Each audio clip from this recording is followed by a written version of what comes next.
Mwili ukishakosa virutubisho vyake, moja kwa moja mwili unaelekea katika kupata maradhi.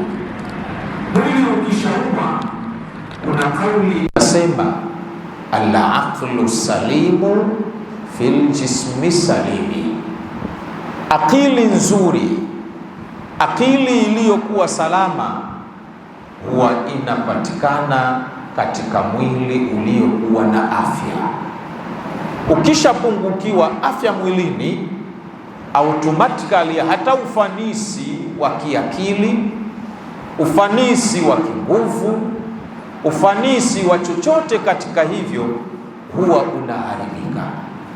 Nguvu ya fikra inakuwa ndogo kwa sababu unaumwa, na sababu ya kuumwa, mwili umekosa chakula chake.